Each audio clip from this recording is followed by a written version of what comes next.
Well, in the interest of time, we'll maybe get going. We're going to have to do a little bit of introduction and housekeeping first anyway. So hello, everyone. My name is Cassidy, and I am a community librarian with the Edmonton Public Library out of the Strathcona branch. Pre-COVID times, which seems like an awfully long time ago, we did do these talks in person at the Strathcona branch of the Edmonton Public Library, but I am grateful we've been able to continue online over the last many months. I'm not going to chat too much. I just want to let you know that I will be keeping an eye on the chat. If anyone has any tech issues or needs help within Zoom at all, that is what I am here to support. You may have noticed that the recording started a few minutes ago. We are recording the session this evening to put on the Future Energy Systems YouTube. We'll make sure we share that link, so if you want to follow up and check it out later or view any of our past ones, you can. That does mean, of course, that we are being recorded on video right now. There will be time for questions. If you'd rather not be on video, you can always pop them in the chat, and myself or Valerie, who I'm going to pass it over to in one moment from Future Energy Systems, can make sure that it gets asked. Other than that, I would just ask that you stay muted while we're presenting so that we don't overlap. And I hope that everyone has a fantastic time this evening. So I'll pass it over to Valerie now. Thank you so much, Cassidy, and thank you for joining us, everyone, tonight. We are thrilled to have you here. Before we get started, we want to respectfully acknowledge that the University of Alberta is located on Treaty 6 territory, a traditional gathering place for diverse Indigenous peoples, including the Cree, Blackfoot, Métis, Nakota Sioux, Iroquois, Dene, Ojibwe, Saulteaux, Anishinaabe, Inuit, and many others whose histories, languages, and cultures continue to influence our vibrant community. As we explore the energy research of our members tonight, we want to acknowledge the other territories, communities, and peoples that have been essential partners in this research. We are truly grateful to have the opportunity to work, study, and live on this land. So who is Future Energy Systems? We recognize a lot of your names here today. We're so happy to have you back. For anyone who this is your first talk, Future Energy Systems is a research program at the University of Alberta. It was launched in 2016 with a $75 million grant from the Government of Canada's Canada First Research Excellence Fund to help Canada transition to a low net carbon energy economy. We focus on multidisciplinary research that develops the energy technologies of the near future, integrates them into today's infrastructure, and examines possible consequences for our society, economy, and environment. We also contribute to the development of solutions for challenges presented by current energy systems. With over 100 projects, 140 researchers, and over 800 graduate students, postdocs, and highly qualified personnel, we are studying everything, and tonight we're really going to dig into one of those topics. Last thing before we start, we do wish to remind current and future viewers that the opinions expressed by the speaker today are not necessarily those of the Edmonton Public Library, Future Energy Systems, or the University of Alberta. And I don't want to take up any more of your time, so I'm going to get Fatemeh to join us on screen. I'm just going to do a brief intro. So Fatemeh Bakhtiari Ziabari is a postdoctoral fellow in the Biorefining, Conversions, and Fermentation Laboratory at the University of Alberta, working on the Biojet initiative. Her current line of research involves optimization and scale up of the alkene-based Biojet technology developed aimed at producing biojet fuels. She received her PhD in chemical engineering from the U of A, and during her PhD, she worked on developing process strategies to enhance the productivity of microbial bioprocesses aimed at reducing the environmental footprint of various industries. Thank you so much for joining us tonight. Thank you so much, everyone. Thank you, Valerie, for doing the introduction. It's great to be here tonight, and it's great to talk to everyone about energy. Yeah, I can start whenever you want. Absolutely. You can share your screen, and we are going to get right into it. Remember that you can post your questions throughout the talk. We're not going to pause for a question break tonight. We're going to go straight through. So if you've got questions, don't store them up in your head. You can just post them for us, and we will make sure that we ask them at the end. And we can see your slides, and you're good to go. Good, great. Hello again, everyone. My name is Fatemeh, and tonight I'm going to start this talk by asking an interesting question. So, what if airlines were a country? According to a 2017 report by the International Renewable Energy Agency, the level of greenhouse gas emissions from the aviation sector would make it the 8th largest emitter globally if it were considered a country. It is even more interesting to know that a return flight from Montreal to London emits as much carbon emissions as heating a European home for an entire year. This total carbon impact of a single flight is so high that avoiding just one trip can be equivalent to going car-free for a whole year. In order to get a better understanding of the impact of aviation sector, let's take a look at some facts and figures here. So, to give you some real numbers, worldwide, flights produced about 915 million tons of CO2 in 2019, and globally humans produce over 43 billion tons of CO2. The other fact is that the global aviation industry produces around 2% of all human-induced carbon dioxide emissions. But on the other hand, it is also important to note that while air transport carries around only 0.5% of the volume of the world's trade shipments, it is over 35% by value, meaning that goods shipped by air are very high value commodities, oftentimes perishable or time sensitive. For example, deliveries of fresh produce from Africa to UK alone support the livelihoods of about 1.5 million people, while producing less CO2 than similar produce grown in the UK, despite the energy used in transport. Also, it is also important to note that if aviation were a country, it would rank 17th in the world in terms of gross domestic product, or GDP, generating about 691 billions of GDP per year. And the last but not least, nearly 88 million jobs were supported worldwide in aviation and related tourism before COVID-19 hit the industry. Of this, 11 million people worked directly in the aviation industry.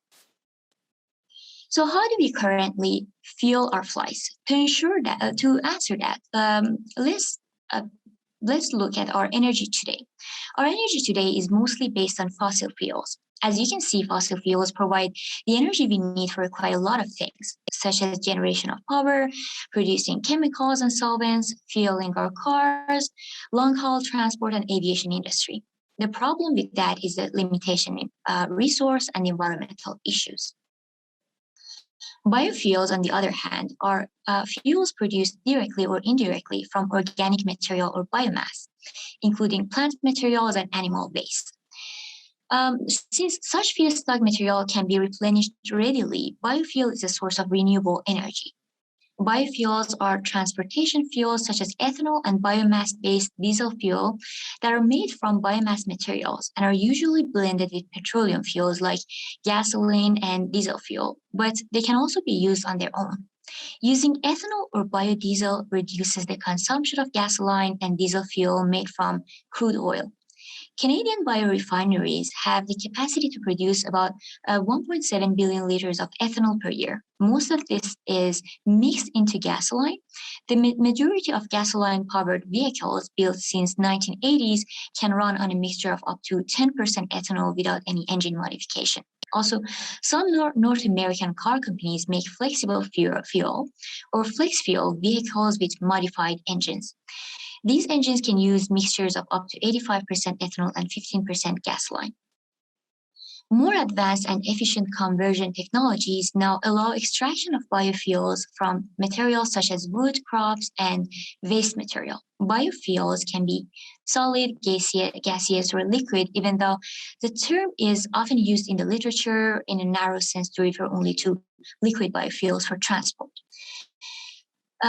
They may be derived from agricultural crops, including conventional food plants or from special energy crops. They may also be derived from forestry, agricultural, or fishery products or municipal waste, as well as from agro-industry, food industry, and food service byproducts and waste. So what are biofuels made of, and what are their different categories?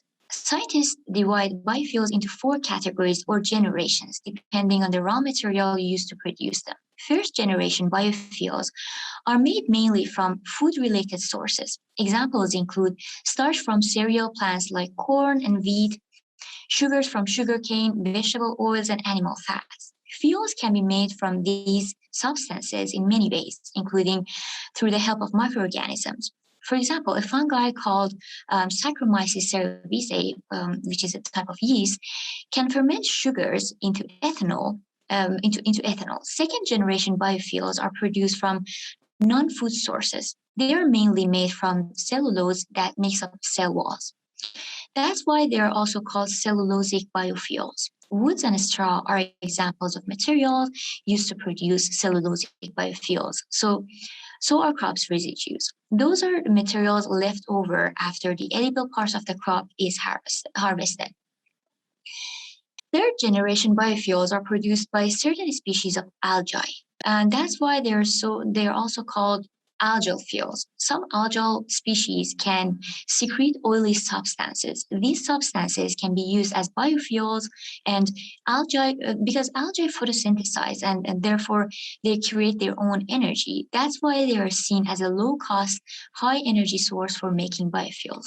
However, large-scale algal biofuels are still very expensive to produce. Researchers are trying to develop better harvesting technologies and bioreactors, which are a type of instrument used to grow microorganisms.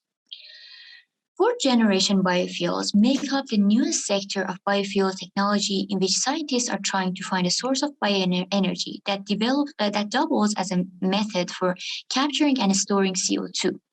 This generation uses genomically synthesized microorganisms such as cyanobacteria to efficiently generate bioenergy. Sustainable aviation fuel, or SAFs, is the main term used by the aviation industry to describe a non-conventional aviation fuel. Biofuels typically refer to fuels produced from biological sources, such as plants or animal materials. However, current technology allows fuel to be produced from other alternative sources, including non-biological sources. Thus, the term is adjusted to highlight the sustainable nature of these fuels. The chemical and physical characteristics of SAF are almost identical to those of conventional jet fuels, and they can be safely mixed with the latter to varying degrees and use the same supply infrastructure and do not require the adaptation of aircrafts or engines. Fuels with these properties are called drop-in fuels, which means fuels that can be automatically incorporated into the existing airport fueling systems. Sustainable aviation fuels consist of 3 key elements. The first one is that it needs to be sustainable, meaning that it is something that can be continually and repeatedly resourced in a manner consistent with economic, social, and environmental aims, and conserves on an ecological balance by avoiding depletion of natural resources. Second key component is that it is a fuel for aviation with an alternative feedstock to crude oil. In this case, non-conventional or advanced fuels include any materials or substances that can be used as fuels other than conventional fossil sources such as oil and natural gas. It is also processed to jet fuel in an alternative manner. Feedstocks for SAF are varied actually. They're ranging from cooking oil, plant oil, municipal waste, waste gases, and agricultural residues, to name a few. The third component is that fuel means jet fuel that meets the technical and certification requirement for using commercial aircraft. Now, if we take a look at the carbon life cycle diagram of the fossil-based fuel, we can see that carbon dioxide is emitted at different stages, such as extraction, transport, refining, and distribution of the fuel. But in case of a sustainable aviation fuel, unconventional jet fuel results in reduction in carbon dioxide emission across its life cycle.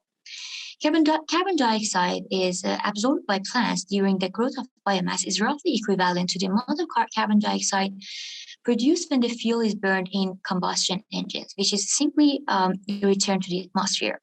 This would allow SAF to be approximately carbon neutral over its life cycle. However, there are emissions produced during the production of SAF from the equipment needed to grow the crop, transport the raw goods, and refine the fuel, and so on. When these elements are accounted for, the use of sustainable aviation fuel has been shown to provide significant reduction in overall CO2 life cycle emissions compared to fossil fuels, up to 80% in some cases. Also, SAF contains fewer impurities such as sulfur, which enables an even greater reduction in sulfur dioxide and particulate matter emissions than present technology has achieved.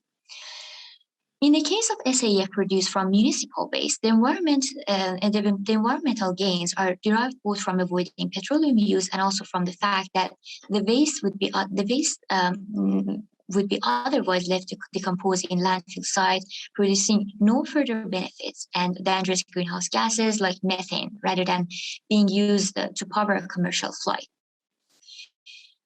The airline industry's reliance on fossil fuel means that it is affected by a range of fluctuations, such as changing price of crude oil and problems with supply and demand.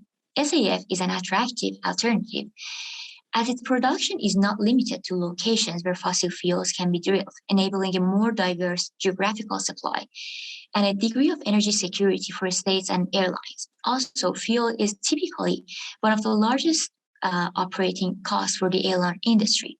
The fluctuating price of crude oil also makes it very difficult to plan and budget for operating expenses in long term. SAF may offer a solution to this problem, since its production can be spread worldwide and across a number of different feedstocks, thereby reducing airlines' exposure to the fuel cost volatility that comes with having a single energy source.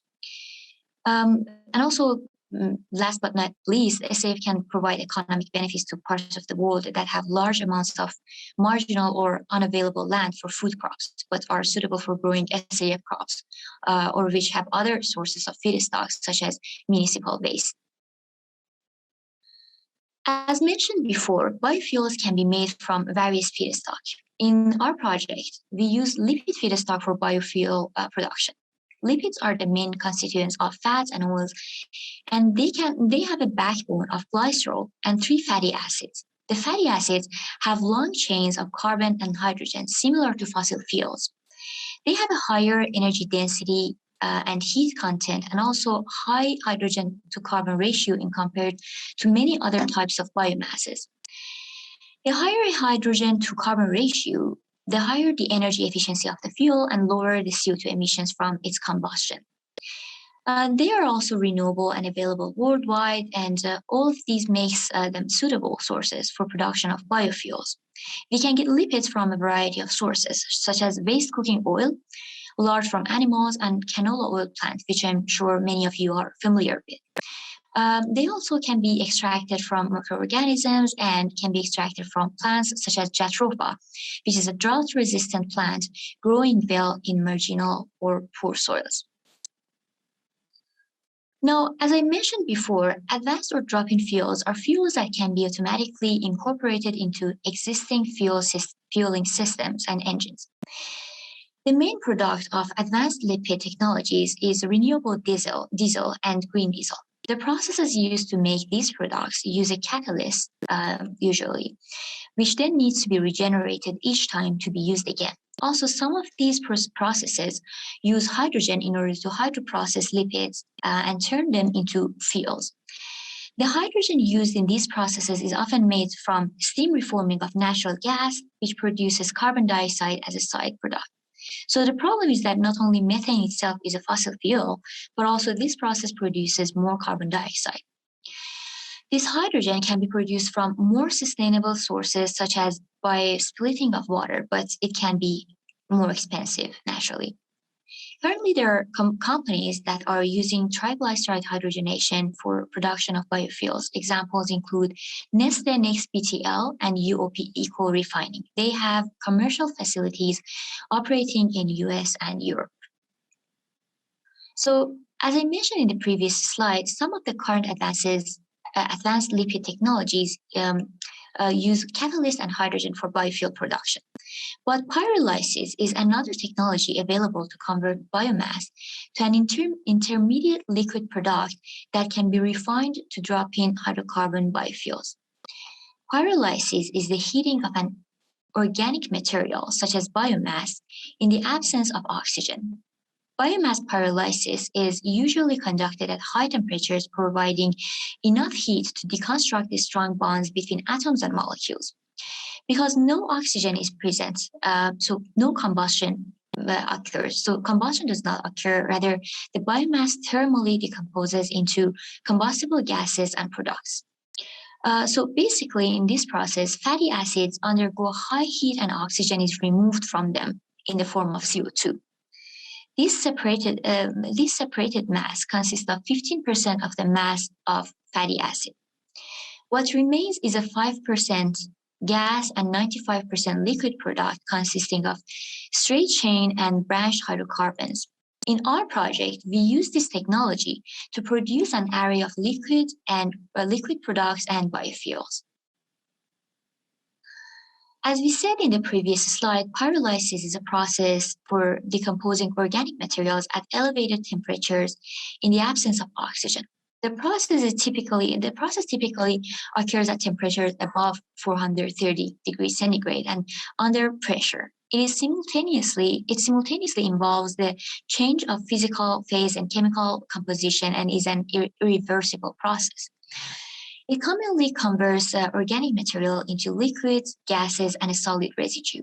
There are three different types of pyrolysis. One is slow pyrolysis, which is characterized by lengthy solids and gas residence times, low temperature, and slow heating rates. In slow pyrolysis, the heating temperature ranges from 0.1 to 2 degrees per second, and the prevailing temperatures are nearly 500 degrees centigrade. Slow pyrolysis is typically used to modify the solid material, and it minimizes the liquid product from this process. Fast pyrolysis, on the other hand, is primarily used to produce liquid products and gas. During the process, biomass is rapidly heated to temperatures of up to 1,000 degrees centigrade, depending on the desired amount of liquid or gas product. Fast pyrolysis is the most common of the methods, both in research and in practical use.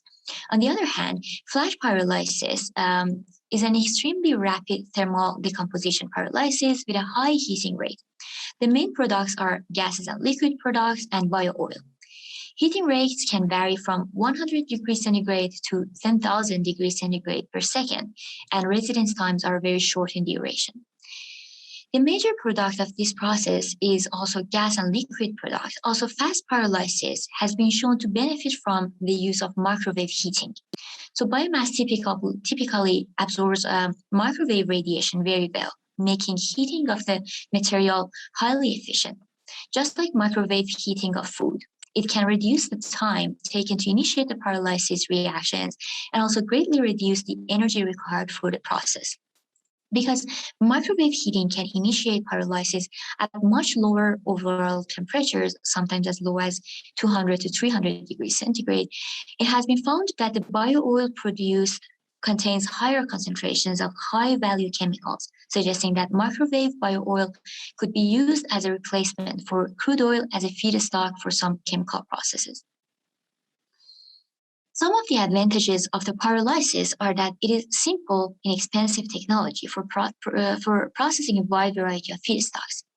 And the other thing is that it reduces waste going to landfill and greenhouse gas emissions. It also reduces the risk of water pollution by reducing waste. It also, on the other hand, it has the potential to reduce the country's dependence on imported energy resources by generating energy from domestic resources. Also, waste management with the help of modern pyrolysis technology is more inexpensive than disposal to landfill. And also the construction of a pyrolysis plant is a relatively rapid process. This schematic gives you an overview of our lipid to hydrocarbon technology established in Dr. Bressler's laboratory. As you can see, here we have a two-stage process. In stage one, we introduce waste oil and fat along with water into a hydrolysis reactor, and free fatty acids are produced in this step. Next, the free fatty acid will be introduced into a pyrolysis reactor to produce the gas and liquid products. As you can see, there is no need to use catalyst or hydrogen in this process, and it is a much simpler processing compared to the existing technologies. Although I do not want to really get into the chemistry of things here because it can be very complicated, it is not bad to just get an overview of what happens inside of the reactor, inside the pyrolysis reactor. Obviously, there is much that we still do not know about the reactions as they are numerous and they're sometimes very complicated. But what we know is that mainly three things are happening during the process. The fatty acids either goes through a decarbonylation process or a decarboxylation process or cracking. When decarbonylation happens, carbon monoxide and water are produced, whereas decarboxylation produces carbon dioxide. So one way to see which of these pathways and reactions are happening inside of the reactors is to test the gas product from this process and see whether we have carbon dioxide or carbon monoxide. And this can shed some light on what is happening inside of the reactors, although the reactions can be numerous and very complicated sometimes. Whether decarboxylation or decarbonylation is happening, the product then goes through hydrogenation and cracking to yield the final products. Again, so much is going on regarding the chemistry, and a lot of that we are really not very sure about yet. So we do not want to get too much into details with the chemistry. Now, let's get back to aviation fuels. What kind of fuel is desirable? At very high elevations, when the temperatures can drop significantly. As a result, the liquid fuel can start freezing and turn into a waxy consistency, as you can see in these images here. Now, why is this important? In 2008, British Airways Flight 38 was flying from Beijing, China, to Heathrow Airport in London, United Kingdom. On 17 January 2008, the aircraft operating the flight crashed just short of the runway while landing at Heathrow. Fortunately, no fatalities occurred. Of the 152 people on board, 47 people sustained injuries, one serious. The accident was investigated by the Air Accidents Investigation Branch, AAIB, and the report indicated that a drop in temperatures to minus 76 degrees centigrade while flying over Russia may have caused the fuel to thicken, depriving the engines of the additional thrust needed to land. Although these incidents are rare, but for producing desirable renewable jet fuel, we need to take note of the properties of the fuel we are producing. Basically, the biofuel produced needs to have a low freezing point. Now, when producing biofuels through the LTH process, how do we reduce the freezing point of the product? It actually needs to be done through increased branching in the final liquid product. Basically, this is due to the fact that branching of the chain makes the molecules more compact and more sphere-like, and therefore decreases the surface area. As a result, intermolecular attractive forces, which depend upon the surface area, also become small in magnitude to account for branching. On account of branching. In other words, the better the stacking of the molecules on each other, the higher the freezing point. In our project, we are developing technologies to further increase branching in the liquid product of the LTH process to make the product even more suitable to be used as jet fuel. But since our project is industrial, unfortunately, I'm not able to discuss these technologies and how we are achieving that in more details. But now, the question that might arise, and is that we have a lot of compounds and chemicals in the liquid product from this process. How do we separate these compounds from each other? To answer this question, we take liquid samples from our reactors. Then we introduce the liquid sample in distillation process to separate different components. Basically, distillation exploits the differences in volatility of the solution's components, which means that every compound has a different boiling point and starts to vaporize at a different temperature. When distilling, you heat up the solution so that the components with the lowest boiling point evaporates first, leaving the other solutions behind. The vaporized component in the gaseous state can then be collected in a different container by condensation and is called the distillate. This means that the vapor is cooled down so the gas becomes a liquid again. By changing the distillation temperature, you can separate many different substances according to their different volatilities. We do the same thing in our liquid products, and what we get from that is a variety of different chemicals, such as alkanes, alkenes, aromatics, fatty acids, and cyclic compounds. At the end, we need to analyze our products to determine different characteristics and the quality of final product. We do that to observe the effect of separation processes on fuel properties and to improve properties to meet Canadian diesel fuel requirements. In order to do that, we use a variety of instruments. First of all, high fuel acidity is associated with corrosion and engine deposits, particularly in the fuel injectors. The acid number indicates the quantity of free fatty acids and mineral acids present in the sample. Determining the acid number plays an important role in the quality control of the produced fuel. So we use a total acid number tester to evaluate the acid number of the product. This way, we can determine presence of acidic or basic additives or degradation products in oil, and also the potential for oil corrosiveness. Flash points, on the other hand, is a safety measure for fuel storage. It is a point at which fuels are flammable. Flash point is the lowest temperature corrected to normal atmospheric pressure at which the application of an ignition source causes the vapors of the specimen to ignite under the specific conditions of the test. We use a flash point analyzer to test the flammability tendency, which is not only an important factor for fuel quality, but also important for handling and storage of the product. We use a distillation range analyzer to determine the boiling range characteristic of the product using only a small sample of the product to understand what type of fuel we have. To determine the cloud point of the product and estimate its performance at low temperatures, we use a cloud and pour point analyzer. This instrument shows the lowest temperature of utility for petroleum products. The sample is periodically examined while it is being cooled in the cloud and pour point apparatus. The highest temperature at which haziness is observed, which is called cloud point, or the lowest temperature at which movement of oil is observed, which is pour point, is reported as the test results using this instrument. Also, cetane index is a figure which denotes the quality of a diesel fuel based upon its density and volatility. The higher cetane index generally indicates that the fuel will combust more quickly in the engine.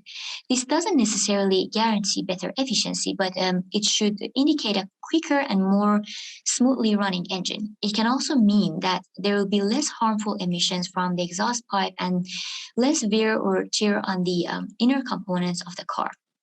We can obtain the cetane index using density and distillation range of the fuel. At the end, there are some advantages to the LTH technology. The first advantage is the product quality. So in this technology, we don't use catalyst or hydrogen. So the drop-in product that produced from this technology does not need further processing and is fungible with petroleum fuels. Also, in this process, we can use cheaper feedstocks. LTH can process a broad range of dirty, high fatty acid waste feedstock, which are lower cost, lower carbon intensity, and have greater societal acceptance than cleaner feedstock required for some current commercial processes. Also, the LTH technology is a simpler, less capital intensive process. So the process does not require the use of hydrogen or catalyst, making it a simpler process in compared to other existing processes, and the lower capital intensity enables smaller plants better matched to the waste oil supply chain to be deployed. At the end, I want to thank and acknowledge our supervisor, Dr. David Bressler, our program managers, Dr. Justice Asomaning and Dr. Michael Che. I want to acknowledge my lab mates, especially Bernardo Arijosuto, who gave me a lot of help in getting this presentation ready for you guys tonight, and our technicians and our founders and collaborators. Thank you so much. I just wanted to thank everyone because it's very dark outside and everyone has put their time to come here and listen to this talk. I really appreciate that, and I really appreciate your enthusiasm. Thank you so much for being with me tonight. Yes, thank you so much to our audience. And again, huge round of applause for Fatemeh. Again, you can only see Cassie and I, but there's tons of clapping happening. Thank you, everyone. Hands appearing. Thank you again to our audience. As Fatemeh said, it's very dark. I know it happens every year, but I seem to forget how early it gets dark every year. But thank you for joining us. Our last talk of 2021 will be on November 24th with Dr. Orain Brown, talking about the Hydrogen Challenge, greener strategies for processing biomass and crude oil. So you want to learn a bit more about biomass, you can join us for that talk. We're going to pop the link to that in the chat, and you can sign up for that one. We don't host a talk in December because I think our date is always between Christmas and New Year's, and we figure you're probably busy, but we will be back in 2022, so never fear, there are endless energy talks. Thank you again for joining us, and Cassie, I'm going to pass off to you while I just share the link for the next talk. Perfect. Well, I will just echo what you said. Thank you so much, Fatemeh, and all of our audience members this evening. I did pop a survey in the chat. We really appreciate your feedback. It helps us figure out how you're hearing about our talks, what you might want to learn more about. And I will be sending you one last email that has all of the links we've shared, the survey, and how to join us for our last talk of 2021, which seems crazy to me already. But there we are. So with that, I will say have a wonderful evening, everyone. Thank you again, everyone. This talk will be posted on Future Energy Systems YouTube channel, so you can watch it again there, as well as all of the old talks. We will stick around for a couple minutes if you have any questions that you didn't feel comfortable asking to the space. Thank you, everyone. Thank you. Goodbye.